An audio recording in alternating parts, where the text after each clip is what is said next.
Hello दोस्तों, आज हम स्टार्ट कर रहे हैं क्लास 10th का फर्स्ट टॉपिक रियल नंबर्स। ठीक है, रियल नंबर चैप्टर है, 10th क्लास का फर्स्ट चैप्टर है। तो यहाँ से स्टार्ट करेंगे हम आज। रियल नंबर्स क्या होता है? देखो, रियल नंबर्स कॉम्बिनेशन होगा टू नंबर्स का। Real number is the combination of two numbers. कौन कौन से टू नंबर? पहला है रेशनल नंबर एंड सेकेंड है इरेशनल नंबर। इरेशनल नंबर्स, ठीक है। ये आप लोगों ने 9th क्लास के अंदर पढ़ रखा है अच्छी तरह। रियल नंबर क्या है, उसी का आगे की प्रोसेस 10th में आएगा। थोड़ा सा हम बेसिक देखेंगे क्या था 9th क्लास में। रियल नंबर जो भी होगा वो टू नंबर्स का कॉम्बिनेशन होगा, rational number and irrational number. अब आप जानते हो कि रेशनल नंबर क्या होता है। रेशनल नंबर किसको बोलते हैं? जो P अपॉन Q के फॉर्म में हो, जहां पर जो डिनोमिनेटर लिखा है वो Q नॉट इक्वल टू 0 होना चाहिए। सब जानते हैं क्यों नहीं होना चाहिए। किसी भी नंबर के अपॉन में अगर 0 आ गया तो वो इन्फिनिटी बन जाता है, ये नॉट डिफाइंड है, राइट। इसलिए ये वैल्यू 0 के इक्वल नहीं होनी चाहिए। हाँ, न्यूमरेटर 0 हो सकता है, ऐसा आ सकता है 0/3। तो बोलो ये भी क्या हो गया? 0। तो 0 भी क्या है? बोलो रेशनल नंबर है, क्योंकि ये P अपॉन Q के फॉर्म में देखो Q नॉट इक्वल टू 0 है। तो 0 भी क्या होगा बताओ? रेशनल नंबर है। तो पहली चीज, जो भी रेशनल नंबर है उसमें Q के लिए 0 नहीं होगी। साथ में P और Q बोथ आर इंटीजर। दोनों क्या होना चाहिए बताओ? इंटीजर्स होना चाहिए। बोलो क्लियर है? फिर थर्ड से अगली कंडीशन, दोनों होना चाहिए को प्राइम। दोनों क्या होना चाहिए बताओ? को प्राइम नंबर। अब को प्राइम नंबर क्या होता है? देखो, आप लोगों ने पढ़ा है प्राइम नंबर। प्राइम नंबर हम उसको बोलते हैं जो जिसके सिर्फ टू फैक्टर्स हो। प्राइम नंबर के ओनली टू फैक्टर्स होंगे, एक तो 1 होगा और एक वो इटसेल्फ होगा। जैसे मैंने मान लिया 2, ये प्राइम नंबर है, इसके फैक्टर करेंगे तो कौन कौन होगा? 1 भी होगा और 2 भी इसके फैक्टर है। 3 है तो 3 के भी कौन कौन होंगे बताओ? 1 और 3 फैक्टर्स हैं। उसके बाद 5 है तो 5 के भी कौन है? 1 और 5 है। 7 के 1 और 7 है। इसके बाद 11, तो 11 भी 1 और 11। इस तरह से सभी नंबर्स क्या है? प्राइम नंबर होगा। प्राइम नंबर हमेशा 2 से स्टार्ट होगा, 1 से बड़ा होगा। Prime number is always greater than 1। 1 से बड़ा होता है प्राइम नंबर। इन सभी प्राइम नंबर में 2 अकेला ऐसा है जो इवन प्राइम नंबर है। क्या है? सिर्फ इवन प्राइम नंबर है। बोलो क्लियर है? ये प्राइम नंबर हम पढ़ चुके हैं। अब हमको पढ़ना को प्राइम। को प्राइम का मतलब होता है दो नंबर्स ऐसे लेंगे हम, दो नंबर का पेयर लेंगे। जैसे मैंने मान लिया 3 ले लिया है और एक 6 लिया। 3 के बताओ फैक्टर कौन कौन से होंगे? 1 और 3 होंगे, ये दोनों इसके फैक्टर है। 6 से कौन कौन होंगे? 1 होगा, 2 होगा, 3 होगा और 6 होगा। इन सारे नंबर से 6 से डिवाइड हो सकता है, डिविजिबल है, और ये 3 डिविजिबल है 1 और 3 से। अब इन दोनों में कॉमन ढूंढो। कॉमन कौन कौन है अपने पास? एक तो 1 भी है, 1 कॉमन फैक्टर है, और एक 3 कॉमन फैक्टर है। मतलब कितने कॉमन फैक्टर मिल गए हमको? 2 कॉमन फैक्टर मिल गए। तो ये दोनों को प्राइम नंबर नहीं है। को प्राइम नंबर हम उसको बोलते हैं जिनका कॉमन फैक्टर ओनली 1 होना चाहिए। जैसे मैंने बोल दिया 3 और 7 ले लिया यहाँ पर मैंने। अब बताओ 7 के फैक्टर कौन कौन से होंगे? 1 और 7 होगा, बस। क्लियर? अब इन दोनों में बताओ कॉमन फैक्टर कौन है? ओनली 1 है बस कॉमन फैक्टर। तो ये दोनों नंबर क्या कहलाएंगे बताओ? को प्राइम नंबर कहलाएंगे। तो आपको मालूम है जो भी न्यूमरेटर और डिनोमिनेटर में लिखा वो दोनों इंटीजर भी होना चाहिए, साथ में को प्राइम नंबर भी होना चाहिए। बोलो क्लियर है? अच्छा ठीक है, अब आगे बढ़ते हैं। आप लोगों ने पढ़ा था रेशनल नंबर पढ़ चुके हैं, अब आप लोगों ने पढ़ा था इंटीजर पढ़ रखा है। इंटीजर्स, इंटीजर में कौन कौन आता बताओ? पॉजिटिव नंबर आएंगे सारे, 1 2 3 4, ये सभी पॉजिटिव नंबर।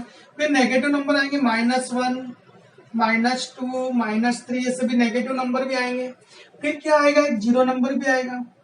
जीरो आप सभी जानते हो कि जीरो ना इधर नेगेटिव ना पॉजिटिव। जीरो ना तो नेगेटिव है ना ही पॉजिटिव। ये सारे नंबर्स क्या कहलाएंगे? इंटीजर कहलाएंगे। बोलो क्लियर है? आप लोगों को ये भी याद होना चाहिए इंटीजर 6 टाइप के होते हैं। कितने टाइप के होंगे? 6 टाइप के इंटीजर्स हैं। पहला इंटीजर है पॉजिटिव इंटीजर।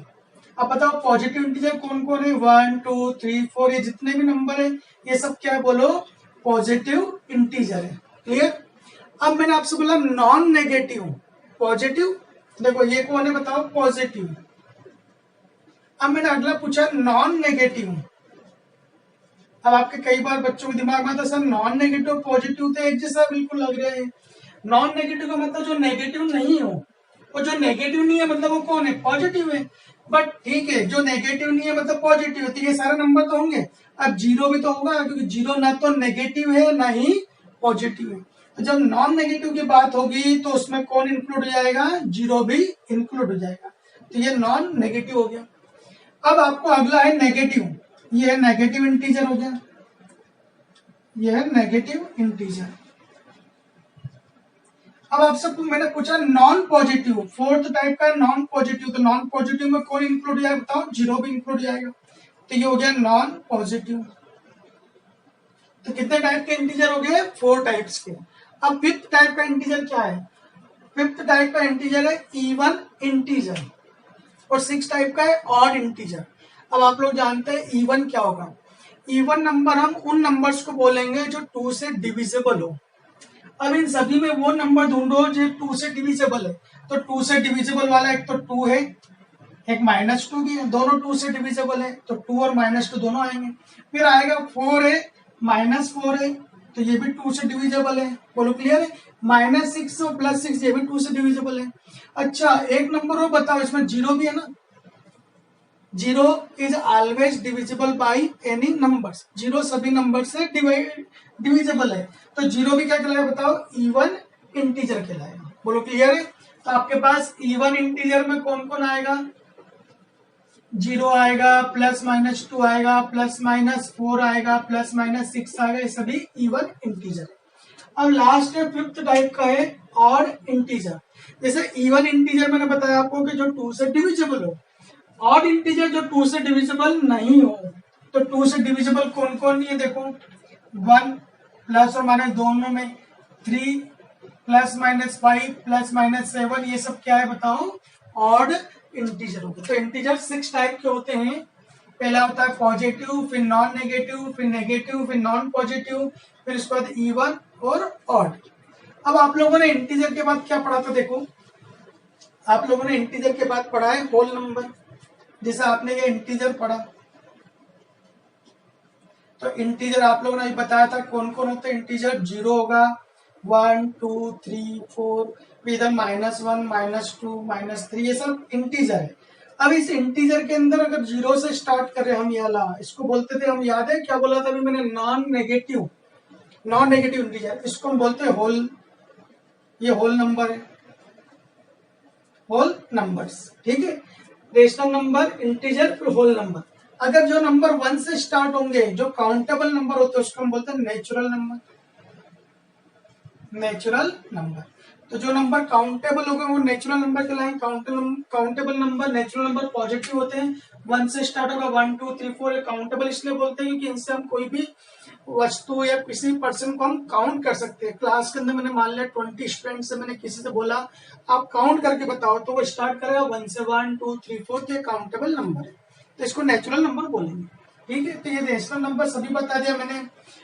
जितने भी नेचुरल नंबर है वो सब किसके अंदर है, होल नंबर में। देखो ये होल नंबर के अंदर नेचुरल नंबर है, और होल नंबर किसके अंदर है बताओ, इंटीजर के अंदर, और इंटीजर किसके अंदर है, रेशनल नंबर के। तो ये सभी नंबर से ना रेशनल नंबर है, नेचुरल नंबर भी रेशनल नंबर है, होल नंबर भी रेशनल नंबर है, इंटीजर भी रेशनल नंबर है, ये सभी नंबर्स क्या है, रेशनल नंबर है। अब इन रेशनल नंबर को अगर मैं छोड़ दूं, इनके सिवा अगर कोई नंबर बचा है तो वो नंबर क्या होंगे, इरेशनल नंबर्स होंगे। अच्छा एक छोटी चीज और बता रहा हूं मैं आप लोगों को, नेचुरल नंबर के अंदर एक चीज और बता रहा हूं मैं आप लोगों को, नेचुरल नंबर 1 2 3 4 है। जो भी नेचुरल नंबर होगा, नेचुरल नंबर जितने भी 1 2 3 4 5, ये जितने भी नेचुरल नंबर है, ये 2 टाइप्स के नंबर है। इनमें से नंबर जितने भी हो या तो प्राइम नंबर होंगे या फिर क्या होंगे बताओ, कंपोजिट नंबर होंगे, कंपोजिट नंबर होंगे। अब क्या होता है प्राइम और कंपोजिट नंबर, प्राइम नंबर तो हम पढ़ चुके हैं जिसके सिर्फ 2 फैक्टर्स हो, 1 एंड इटसेल्फ। तो इसमें प्राइम नंबर ढूंढो कौन कौन से, 2 3, 5, 7, 11, 13, 17, 19, ये सब क्या है? Prime number. अब इन प्राइम नंबर को छोड़ दें हम, तो बचे हुए नंबर कौन कौन है? देखो बचे हुए नंबर अपने पास है 4 है, तो कंपोजिट नंबर 4 है, 6 है, फिर 8 है, फिर 9 है, फिर 10 है, फिर 12 है, ये सभी कंपोजिट नंबर है। अब कंपोजिट नंबर क्या होता है? प्राइम नंबर के 2 फैक्टर्स होते हैं, ओनली 2 फैक्टर्स, 1 एंड इटसेल्फ। और जो कंपोजिट नंबर है उसके फैक्टर 2 से ज्यादा होंगे, 3 हो सकते हैं, 4 हो सकते हैं, 5 हो सकते हैं, ये कंपोजिट नंबर कहलाए। जैसे आप यहाँ पर देखो 4 के कौन कौन से फैक्टर होंगे? 1 भी होगा, 2 भी होगा, 4 भी होगा, 3 फैक्टर्स हो गए, इसके तो कंपोजिट नंबर है। 6 के कौन कौन होंगे? 1 होगा, 2 होगा, 3 होगा और 6 होंगे, तो इसके 4 फैक्टर्स है, तो ये कंपोजिट नंबर कहलाते हैं। तो जो नेचुरल नंबर होंगे उसमें कुछ नंबर प्राइम होंगे और कुछ नंबर कंपोजिट नंबर होंगे। प्राइम नंबर छोड़ दो तो सब कंपोजिट नंबर हो जाएंगे। अब ये सभी अपन ने बात करी रेशनल नंबर की, इन सभी नंबर को छोड़ दें तो बचे हुए नंबर क्या कहलाएंगे? इरेशनल नंबर कहलाएंगे। जैसे इनको छोड़ दें हम तो √2, स्क्वायर रूट ऑफ 2, 2 का स्क्वायर रूट, बोलो क्लियर है? √5, 1/√3 पाई, ये सभी क्या बताओ? इरेशनल नंबर से। क्लियर है? अच्छा, रेशनल नंबर और इरेशनल नंबर इन दोनों का जो कॉम्बिनेशन होगा उसे क्या बोलेंगे हम? Real number. तो अभी सबसे बड़ा कौन है बताओ अपने पास? रियल नंबर है। बोलो क्लियर है? सबसे छोटा कौन है बताओ? नेचुरल नंबर है। नेचुरल नंबर किसके अंदर है? होल नंबर की सबसेट का साइन ध्यान रखो, सबसेट, ये आगे हर क्लास में आएगा, आप लोग अभी सिर्फ याद रखो। सबसेट का मतलब होता है कि एन किसके अंदर है? डब्ल्यू के अंदर है। डब्ल्यू किसके अंदर बताओ? इंटीजर के अंदर। इंटीजर को हम आई से डिनोट भी करते हैं और जेड से भी डिनोट कर सकते हैं इंटीजर्स को। फिर इंटीजर किसके अंदर बताओ? रेशनल नंबर में। और रेशनल नंबर किसके अंदर बताओ? रियल नंबर के अंदर। इससे बड़ा भी एक सेट होता है, रियल नंबर से बड़ा होगा, उसको हम बोलते हैं कॉम्प्लेक्स नंबर, उसको हम सी से डिनोट करते हैं कॉम्प्लेक्स नंबर। वो 11th क्लास के अंदर आएगा। ठीक है, तो अभी अपने सिर्फ रियल नंबर तक पढ़ना है। अच्छा, अब अपन पढ़ते हैं आगे। रियल नंबर के बाद हमको जो मोस्ट इंपोर्टेंट है वो है Euclid's division lemma. Euclid's division lemma, Euclid's division lemma. अब यूक्लिडियस डिवीजन लेमा क्या होती है? देखो, मैं आपको दोनों तरह से बताऊंगा, एग्जाम्पल से बताऊंगा और इसके नोटेशन से बताऊंगा किस तरह से होगी। पहले अपन एग्जाम्पल देखते हैं। चलो, मैंने 2 नंबर्स ले लिए, लेट 2 पॉजिटिव इंटीजर लिए मैंने। इंटीजर्स लेंगे हम, जैसे मैंने मान लिया एक, चलो 46 ले लिया और एक मैंने 5 ले लिया, 2 इंटीजर्स ले लिए। चलो अब यहाँ पर हम डेफिनेशन लिखेंगे, लेट 2 पॉजिटिव इंटीजर्स। यहाँ पर मैंने ए और बी ले लिया। अब देखो 46 और 5 के प्लेस मैंने क्या ले लिया? ए और बी। यहाँ पर देखो ए बड़ा है, ए ग्रेटर देन किससे? बी से, तो यहाँ 46 से ग्रेटर देन किससे? 5 से। अब मुझे इन दोनों के अंदर मुझे यूक्लिडियस डिवीजन लेमा अप्लाई करना है। कैसे अप्लाई होती है? देखो, हम क्या करेंगे, जो लार्ज नंबर है ना उसको हम डिवाइड करेंगे स्मॉलर नंबर से। आपने 5 से 46 को डिवाइड करा, बोलो कितनी बार जाएगा? 9 टाइम्स 45, तो 1 बचा आपके पास रिमाइंडर। बोलो क्लियर है? आपको मालूम है, आपने इसको बोलते हो डिविडेंड, इसको आप बोलते हो डिवाइजर, इसको आप बोलते हैं कोशेंट और इसको आप बोलते हैं रिमाइंडर। बोलो क्लियर है? तो आप लोगों ने 9th में पढ़ा है कि इसको हम 46 को मैं ऐसा लिख सकता हूँ कि 46 को 5 इंटू 9, 5 इंटू 9 और प्लस रिमाइंडर कौन है बताओ? 1। अब सॉल्व करके देखो आता है क्या? 5 9 या 45 और 1 कितना हो गया? 46। बिल्कुल ठीक है, राइट है, आ रहा है, इक्वल है दोनों। अब आप लोगों ने इसका फॉर्मूला ही पढ़ा 9th क्लास के अंदर, इसको हम बोलते हैं dividend is equal to divisor into quotient plus remainder. अब यही कि यूक्लिडियस थ्योरम है। अब यूक्लिडियस थ्योरम फिर देखना, हमने क्या करा था? 2 पॉजिटिव इंटीजर लिए थे, फिर आपको क्या क्या मिला है? एक तो कोशेंट मिला है और एक रिमाइंडर मिला है। 2 चीज मिली हमको। क्या क्या मिला है? कोशेंट और रिमाइंडर। जब डिवाइड करेंगे तो कोशेंट को मैंने स्मॉल क्यू डिनोट करा और रिमाइंडर को मैंने स्मॉल आर से डिनोट करा, ये दोनों हमको मिले। यहाँ पर लिखा let 2 positive integer A and B, then there exist 2 positive integer. 2 positive integer कौन कौन से मिले? Q and R, such that, इस प्रकार कि ये फॉर्मूला भी लिखा हमने, इसके हिसाब से लिखो। बताओ ए के प्लेस पे ये कौन है? ए है, ये कौन है आपके पास? बी है, और ये Q है और ये R है। तो 46 के प्लेस में मैं क्या लिखूंगा, ए, वेरी गुड। 5 के प्लेस पे बोलो बी, वेरी गुड। 9 के प्लेस पे q, very good. Plus remainder r की वैल्यू कितनी, 1, तो 1 के प्लेस पे आर। तो a is equal to b q plus r, इसको हम बोलते हैं यूक्लिडेज डिवीजन लेमा। अब इसमें एक बहुत इंपॉर्टेंट एक कंडीशन है रिमाइंडर के बारे में। आप यहाँ देखो, जो रिमाइंडर आया ना, रिमाइंडर, ये रिमाइंडर हमेशा पॉजिटिव होगा। क्या होगा, हमेशा पॉजिटिव, मतलब 0 से बड़ा होगा। बिल्कुल सही, 0 से बड़ा। नेगेटिव आएगा नहीं कभी भी। फिर साथ में कि 0 के इक्वल भी हो सकता है, रिमाइंडर इक्वल भी हो सकता है 0 के। अगर मैं बोल दिया 46 के प्लेस पे अगर मैंने 45 बोल दिया नंबर, अगर यहाँ 45 हुआ तो ये कितना बचेगा बताओ, 0 बच जाएगा। तो रिमाइंडर या तो 0 भी हो सकता है, 0 से बड़ा भी हो सकता है। ठीक है। फिर अगली स्टेप एक और, हमेशा रिमाइंडर डिवाइजर से छोटा होगा, लेस देन होगा किससे, 5 से। ये बिल्कुल एक नॉर्मल सी चीज है। आप खुद सोचो, यहाँ पर नंबर अगर बाय द वे इससे बड़ा मिल गया, 6 मिल गया, तो मैं 5 से भी डिवाइड कर दूंगा, उसको 6 को डिवाइड कर दूंगा ना। डिवाइड क्यों नहीं कर पा रहा हूँ, क्योंकि 5 से लेस देन है, तो जो भी यहाँ रिमाइंडर होगा वो हमेशा 5 से छोटा होगा। तो ये कंडीशन यहाँ पर भी अप्लाई होगी। बताओ 1 का मतलब कौन है, रिमाइंडर है, तो रिमाइंडर अपने पास कौन है, आर है।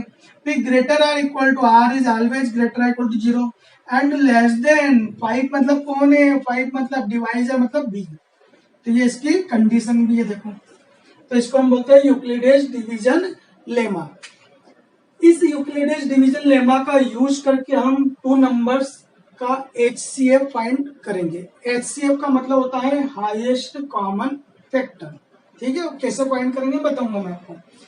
जब हम इस लेमा का यूज करके इसको स्टेप बाय स्टेप हम यूज करते हैं और HCF फाइंड करते हैं, तो उसको हम बोलते हैं यूक्लिडेज डिवीजन एल्गोरिथम। ठीक है, क्या बोलेंगे उसको, यूक्लिडेज डिवीजन एल्गोरिथम। वो मैं आप लोगों को अब इसके बाद नेक्स्ट लेक्चर में बताऊंगा। इसके क्वेश्चन सॉल्व करेंगे हम।